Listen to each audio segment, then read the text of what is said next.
All right. Hi, everyone. We are live. Welcome to Market Matters. My name is Katie Kuntz, and I'm a social media editor here at CNBC. I'm joined, as always, by CNBC's senior stocks correspondent, Bob Pisani. And today we're going to be answering all of your questions about the latest stock market moves. Nice to see you, Bob. Hi, Katie. How's your summer going?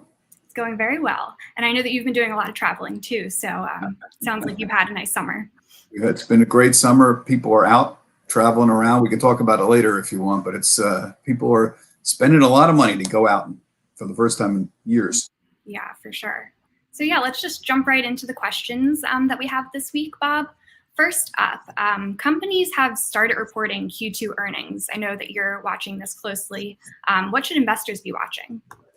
Well, it's early. I mean, this is the first week, and in the first week, traditionally, the banks like JP Morgan and US Bancorp report, and we don't get the other big sectors like industrials that I like to watch for another week or two.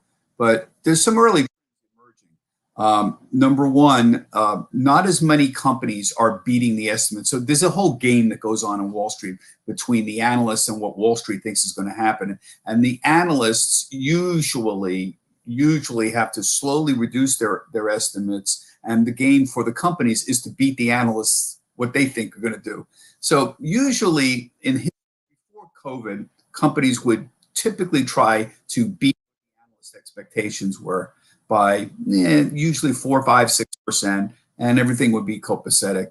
And that's kind of a little bit inverted during the whole COVID thing, and the analysts underestimated. So what I see happening now is we're going back to some other trends where they're beating, but they're not beating by much. And there's only a limited number of companies that are reporting. And the amount that they're beating by is not as much. So normally you could say, well, they beat, they had $1 in earnings. Analysts were expecting 94 cents. So they beat by 6 cents. The amount that they're beating by is not as great. Another thing I see is the commentary is very cautious, and that makes sense. I mean, the CEOs don't know what the heck is going on. They don't know how much inflation is going to be around. They don't know how much interest rates are going to be around the next 3 to 6 months. They don't know how much they're going to be able to charge to cover the higher cost of the goods, whether consumers are going to push back. There's a lot of uncertainty. So the body language of the CEOs has been very cautious. Jamie Dimon, the CEO of JP Morgan's probably the most respected CEO in the country. He usually leads off earnings season, and he was very specific. He said there's a wide range of outcomes for the economy. Now, what that means is he's not sure. This is Jamie Dimon, head of JP Morgan, is not sure whether we're going to have a recession this year or whether they're going to have a soft landing and things will be okay, just a slight slowdown. The wide range of outcomes means we could be fine or we could be in much more serious trouble. For Jamie Dimon to say that, and I very much respect his opinion, as most people do on Wall Street, that's a sign of the uncertainty that's out there. So what's happening now is the analysts are finally starting to hear these CEOs talk, and analysts don't want to change their numbers unless there's obviously some kind of concern. They're not macroeconomists. They don't want to sit around and guess about what the economy is going to look like. They have to deal with numbers, real numbers. Your typical analyst is like, I don't know, a guy who covers Caterpillar or something like that. And he wants to see construction numbers. And he's got to see either the numbers coming down or the CEOs of the companies he covers saying, we're not too happy with these estimates you have. So I think that's starting to happen. The numbers will come down. So that's the issue for the market in the second half. So, Bob, you mentioned inflation. This week, we got another red-hot inflation report. What do investors need to know about the CPI data, and what does this mean for the Fed? Well, the CPI, it's 8.8%. It was, and now it's 9.1. This is a year-over-year estimate. So a basket of goods that the government tracks, which includes food, energy, and includes housing, including rents, what they call owner's equivalent rent, was up 9.1% year over year. That's the highest in decades. We have been used to inflation in the 2 to 3% range. So these numbers are really high. And the problem is the market wants to see evidence that it's coming down. The Federal Reserve is very worried about this because they have two mandates. One is to keep the economy going, job growth, and the other is control inflation. Those are the two mandates that the Federal Reserve has. Job growth is great, but inflation's out of control. So the Federal Reserve is a little freaked out about this, and they're aggressively raising interest rates. So the problem is it's not the data, it's not showing up in the data, the slowdown. Now, there is some reasons to be optimistic. So, for example, the most important thing for most people is like gasoline. Oil prices have been coming down in the last 6-7 weeks. So oil was almost $130 a couple months ago. Now today about $95. That's a big drop. So gasoline prices have been coming down. And by the way, gasoline always lags oil because they have to refine the oil into gasoline. And you know, the people who do the refining, they're always sort of reluctant to drop, you know, the prices, particularly at the pump. So there's always a lag there. But I anticipate if this trend continues, gas prices should come down more. Now, here's the problem. We don't have a lot of confidence in this because think about this Russia-Ukraine thing. We could have a change in the oil situation. Supplies could tighten up. President Biden's in Saudi Arabia right now trying to get them to pump more oil. Well, it's indication of how tight things are out there. So nobody has a clue exactly where oil prices are going. It's nice that they're down off their highs, but nobody has, because of this crazy Russia-Ukraine thing, nobody has any confidence that that's necessarily going to be the case a month from now. You see how uncertain all this is. Other big commodities like copper, which is one of the most important commodities in the world. It runs everything behind the walls. It's got copper behind it. It's at a 52-week low. That's a sign that, you know, some people think that there's going to be a global slowdown out there. China is the biggest consumer of copper in the world, remember, and they've had lockdowns because of COVID. So this is a crazy, really mixed up, difficult situation to deal with and figure out. And that's why the stock market is acting crazy. It doesn't, one day it's under the influence of, you know, people who think, oh, we're going to get inflation under control because oil is coming down. And the next day there are people concerned that we're not going to have it under control. So when you have an unusually wide range of outcomes, go back to what Jamie Dimon was saying there earlier, people hedge their bets or they pull out. These are active traders, not long-term investors. They just pull back and sit on the sidelines, what we call cash on the sidelines. Other people play options. They play puts and calls. They try to guess what direction it's going to go on a daily basis. So it's a whole, you know, mishmash. And just think of it this way. COVID created this massive disruption. Think about this. If I would have told you 3 years ago, you know, we're going to have a global epidemic that's going to kill 1 million people in the United States, 1 million. And it's going to completely shut down the world economy for a year. And we're going to be dealing with the effects of it for the next 2 years. And we're still dealing with it. If I would have told you this 3 years ago, you would have said, you know, Bob, that's a science fiction movie from the 1970s. We saw that. That's not going to happen. But it did happen. Look what we're living through. It's extraordinary what's happened. Then, on top of that, you say, okay, Russia is going to invade Ukraine. Now, if you would have said that 3 years ago, any analyst would have said that's never going to happen. There is not going to be a conventional ground war in Europe because nobody believes that that's in anybody's interest. How could that happen? It just did happen. You see, two things that everybody said, oh, this is baloney. No, that's never going to happen. Did happen. Now, any one of them would be a big thing for the markets and the global economy to deal with. You put them two together right on top of each other, well, it's no wonder the stock market has a hard time figuring out what's going on. So that's all I'm saying. You'll understand the context in which all this is happening. Yeah, there is certainly a lot of uncertainty and unknowns right now. So thank you, Bob, for that answer. So next up, you know, I kind of just wanted to look ahead at the second half. How are stocks looking for the second half of the year? And then we also got a question from our LinkedIn audience. I don't know if you want to touch on this, but what are some of the best performing stocks currently? Yeah, boy, that's a tough one. So I'll give you a quick overview. So there's a bull and a bear case here. The bull case is, Bob, they're going to get control over inflation. Oils, as I mentioned, is already like 25% off its highs. Copper is, near a 52-week low. Other indicators of inflation are declining. But one good one is look at freight costs. How much does it cost to ship things? This is a major component for a lot of companies. You're shipping candy bars, you're shipping tractors, whatever. The cost of shipping went way up. It's now coming down again. That's a good sign. Other commodities like lumber prices are coming down. They're not showing up yet in the data because the data tends to lag a little bit. We get real-time numbers. Home prices are probably peaking after going up big time. Mortgage rates, slowing home purchases, prices should be coming down. That would be a big thing because people are paying stupid amounts of money for rent right now. And that's another major problem. I think that might change. So there's the bull case. The bear case is, all right, maybe, but what we're going to see here is labor and material costs are going to remain high. People are going to be freaking out about this inflation. They're going to be demanding higher wages. You get what you call wage price spiral, where it just keeps going up because people keep worrying about higher inflation.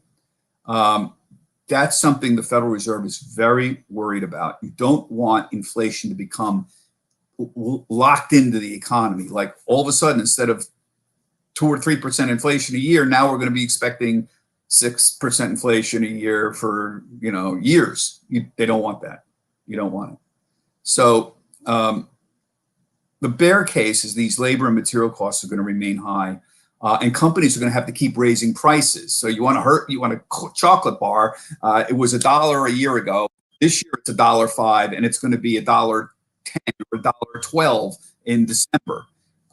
There's a point at which the consumer pushes back and says, you know what, you can keep your chocolate bar. I don't want it.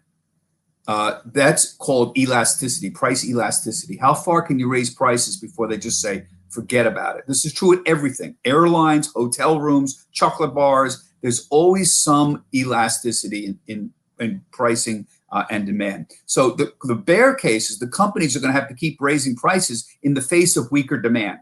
That's going to be a mess. We'll get as a result, they're going to push back and say, keep your chocolate bars, and earnings are going to drop. There's going to be another leg down, and that's the second leg down in the market. When earnings get taken down big time, the market's very sensitive to earnings expectations going up or going down, and we'll have another leg down in August or September, maybe 10, 15% more. And that's how people we're at 3,800 in the S&P around there. That's how people get the S&P down to 3,400. 3,300, depends on how bearish you want to be. So what side of the debate are you on? Recession or soft landing? If you're a recession, the market could go down another 10 to 20% very easily. If you're not, you're going to be arguing. Stop worrying about it so much. So the bull narrative, just to go back to this, is, Bob, stop worrying so much. All right, maybe we'll get another leg down in August or September, but we're going to be back in the fourth quarter. They're going to get a handle around this. We might already have a modest recession. A third of the people I talk to think we're already in a recession, by the way. So how little anybody knows about this. But I see people betting on a fourth quarter rebound. I see people, what would you do to bet on a fourth quarter? You'd buy tech stocks, growth stocks. So you see people nibbling at tech stocks, semiconductors, Cathie Wood's ARK Fund, stuff that's in that. These kinds of people that believe there's going to be a nice rebound, they concede. All right, maybe we'll get a mild recession. Okay, the Fed's going to keep raising rates. Whatever, Bob. You want to own growth in the fourth quarter. Forget commodities. That was the big story 6 months ago. Everybody wanted to buy oil stocks and commodities, and that story is sort of played out at this point. And everybody wanted to go hide in consumer staple names, defensive stocks, Procter and Gamble, and Pepsi and Coca-Cola. That play is over. Those stocks are very expensive. These are the bulls talking. This is the pushback I get. So we'll see. I have been focused, because I'm the markets reporter, on earnings, and I see earnings coming down in the sec pretty clearly to me. I've been saying it for 6 weeks, and they're, the bulls say, yeah, all right, Bob, enough of the earnings apocalypse stories you keep writing. Focus on the fourth quarter. Bulls always want to do this. They want to look at this over here. Don't look at this over here. They want to move your attention around because they're talking their book. They want to make sure that they want to get everyone on board. All right, we know, all right, things might get a little worse than August, September, but come November, everybody's going to be happy.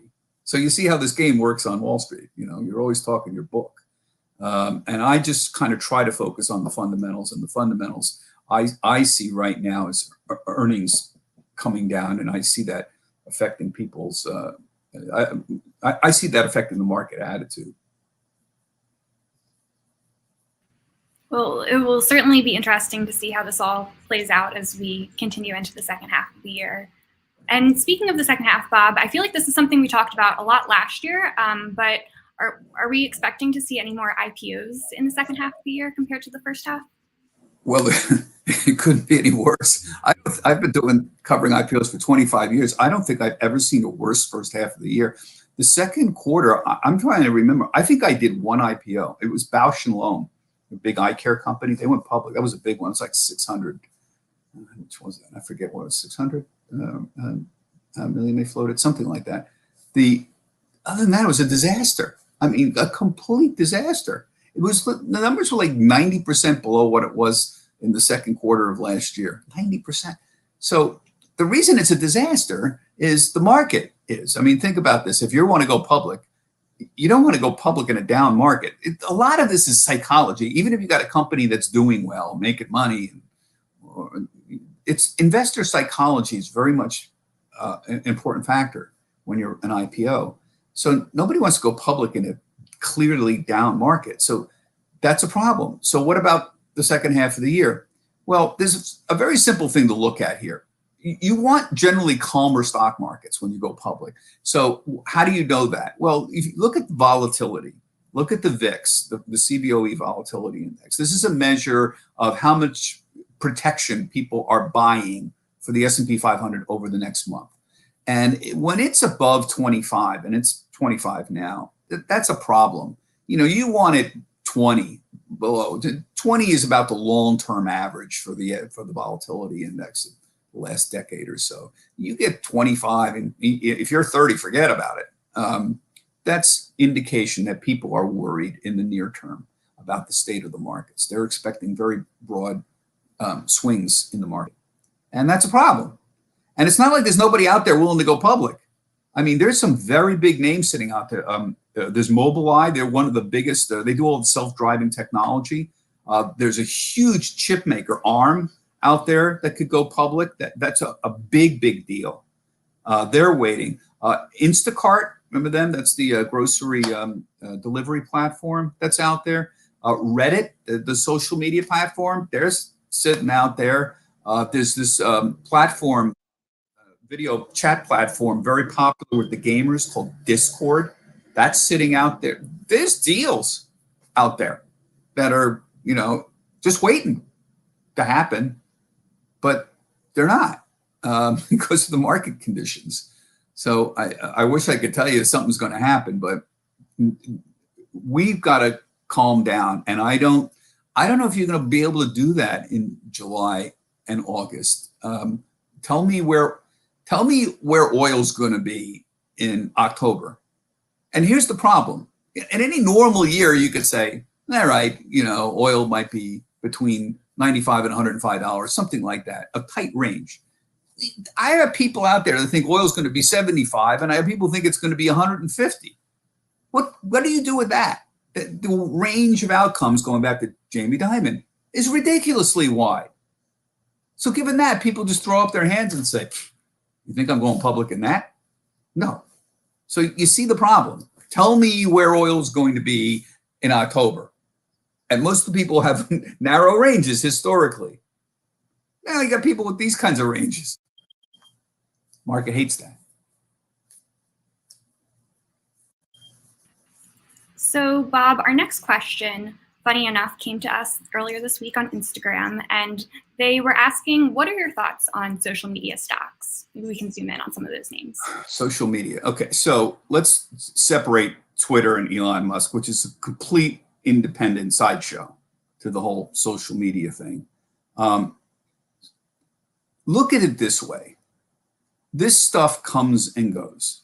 One of the reasons that I love ETFs, exchange traded funds, is that you can create an ETF around anything. So there were social ETFs, social media ETFs that were created. SOCL is one of them. And it's baskets of social media. You got Twitter and Pinterest and Spotify and I don't know, Match Group in it. Anything where it involves interacting on a platform. So these things come and go. I mean, look what's going on. Forget Twitter. Pinterest there may be deals around Pinterest that are being talked about. So platforms have popularity, they rise, and then they kind of go back down again. A lot of them. Reddit, same thing. Suddenly got millions of people. Right now, TikTok, the whole world's in TikTok. I will bet you 2 or 3 years from now, it won't be TikTok as a dominant force. So what does this tell you? Well, it tells you that these things are popularity contests. Sometimes they capture everyone's attention. And eventually they get old and people move on. Facebook is a great example. Facebook is considered, I don't want to offend Facebook, but old people stuff. You don't get many 18 or 20-year-olds with high-level Facebook profiles. They're doing they're on TikTok or they're doing something else on some other platform that excites them. So what does that tell you? It tells you that these social media platforms have lifespans. They get popular and then they go away. So you can make a bet on that social media will remain popular, but what you'll find as a group is that this stuff got clobbered when the market went down because a lot of them are only marginally profitable because there's a lot of competition or not profitable at all. When interest rates go up, like we had recently, people are not willing to put a lot of money in speculative plays. Remember, the bottom line is, do you make any money in the stock market? Don't ever forget that. Nobody's here is running a charity. And if companies are out there are going to have a struggle with profitability, either because they're getting older or interest rates are just, remember what happens in the stock market. Stock market competes against the bond market. Why would I put money in some social media company that doesn't make any money or makes very little money and risk a downturn? And some of these are down 30%, 40% this year. Why would I do that when I could put money in through 2-year treasuries and get 3% risk-free? I'll get 3% for doing nothing. Why would I risk putting money in social media companies or other speculative technology stocks, somewhat speculative? It's too risky. And that's what happened this year, you see? So look, I love social media. I think it's wonderful. I, partake in things myself. But as an investment, remember, they have lifespans. And by the way, I've tracked all these ETFs. Cannabis, pot ETFs had lifespans. Cybersecurity ETFs had lifespans. Clean energy ETFs come and go a lot. And if you're paying any attention to this, what it tells you is if you're really long investor, what you should do is a lot of this is noise. You want to stay invested in broad swaths of the market, like the S&P 500, like mid caps, like small caps. If you want to bet, you think you're a genius that you can figure out that social media stocks are going to outperform the S&P 500, knock yourself out. The academic literature indicates you can't do it. You can't market time like that. Good luck. I'm not saying you shouldn't try. I'm just saying I've sat here for 32 years watching this. And one thing I've learned is the academics are right. You really can't time. Think about market timing. If you say, oh, I want to buy social media stocks because I think, chat rooms are going to go up again. You have to buy social media stocks. And then at some point you have to sell them. And so you have to be right going in and going out. And the evidence is that for most people, just owning a broad index fund like the S&P 500 does better than any of your attempts to go in and out of other kinds of investments. The problem with this is it doesn't scratch your itch to be a genius because you want to play around. You think you're pretty smart. and you like the gambling aspects of this, because it is like gambling when you do it this way. When you buy and sell actively, it is like gambling. So you're sitting in a bar with your boyfriend or girlfriend, and you have one phone up and you have another phone up. On one phone, you have FanDuel or a sports betting app, and you're betting on the Eagles game or the Giants game. And on the other hand, you have a stock fund app, like you have a Robinhood up, and you're betting on Pinterest or IBM. What's the difference? Doing this on a regular, the answer is it's almost nothing in terms of what it does to your brain. You get a squirt of pleasure in that brain of dopamine when you see, oh, I just made $500 on my investment in Twitter in an hour. And oh, look, I just, improved my line on a betting in the Giants game. That in chemicals in the brain is exactly the same thing. And that's part of the problem that exists with modern trading. It's very, very easy to mimic the effects of gambling, essentially, online. And I keep arguing about people to be very careful about that, because when you do it a lot, you make mistakes. A lot of mistakes, repeated mistakes. And more trading creates more mistakes, and you underperform the markets. Remember, the game is to outperform. If you can't outperform, just go buy an S&P 500, crying out loud. So I know this is a little long-winded, but people keep pounding away at understanding what your brain is like and what it does and what it wants you to do and how it demands pleasure. And that pleasure comes from that little squirt of dopamine you get when you think you're right buying a stock or when you think you were right betting on the Giants game. Same kind of chemical reactions, and learn to master those emotions and those chemicals in your brain, and you'll be a much better investor. I think that's really good perspective. Thanks, Bob. And think about how happy you'll be in 30, 40, 50 years if you just, stay long-term. You'll be me. You'll be an old guy sitting there. No, don't be me. But do learn to master your emotions. Yeah, for sure. Well, Bob, we mentioned this in the beginning, and I just kind of wanted to circle back to this. I know you've been doing a lot of traveling this summer. You've been to Europe and the Caribbean. What are you seeing out on the road? Oh, boy, it's busy out there. Let me tell you, I was in the south of France, and boy, it's wonderful there. The French are wonderful. You can't get a bad meal in France, that's for sure. But we got stuck at Heathrow Airport, my wife and I, and it was, I mean, literally they came on while we were sitting on the runway and said, ladies and gentlemen, we can't take off because we don't have flight attendants. There's no, and I looked around, I realized that it was the pilots that kind of brought us on the plane, and there was one flight attendant. I think they needed 3 to take off. So we don't know where they are. We literally didn't know. The pilot didn't know. And we sat there for an hour, and then he comes back on and says, okay, we found some people. We're bringing them in. Apparently they were flying them in. I mean, you'd think like, heck, they got a bunch of people on the plane. They'd find the flight attendants to put on the plane with them. No. Then we were in the south of France at a big airport, and we were sitting on the tarmac.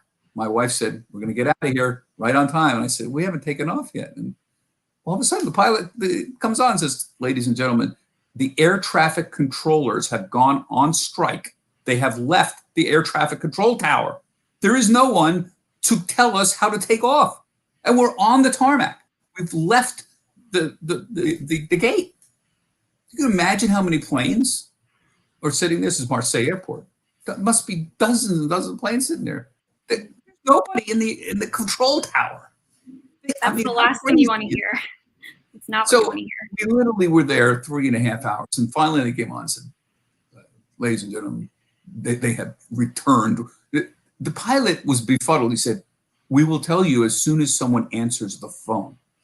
I'm not joking. He said, as soon as someone answers the phone. Nobody was in. They called and nobody. Imagine this, your pilot on a runway, the control tower, there's no one in the control tower. I mean, you can't make this stuff up. So it's been wonderful, but let's hope. The problem is very simple. During COVID, everybody fired everybody. Everyone. So there's air traffic controllers were kind of let go. The airlines let pilots go, and now they're trying to help. Everyone is trying to rehire everybody. And this is true in the restaurant business too. It's true in so many businesses, and it's hard getting everybody back. Some people have moved on; they've done other things. Restaurants can't get employees because a lot of employees left because the business is lousy, and they started their own businesses. So it's harder getting all these people back now that there's a resurge. Just think of what COVID did. Everything. So that I turned to my wife and I said, we're not freaking out here. This is as crazy as this is. I know exactly why this is happening, and everyone's just got to be a little patient. And it's been wonderful getting out is all I can say, despite all the delays. Yeah, for sure. I mean, that's part of it too, is everyone was trapped inside for a couple of years. So very excited to get back out on the road. Yeah, well, thank you, Bob, and thank you to everyone for sending in your questions. Always great questions. Yeah, for sure. And if you have any other questions, feel free to leave a comment below, and we might get back to them next week. So thanks, Bob. Talk soon. See you, Katie. Thanks, everybody.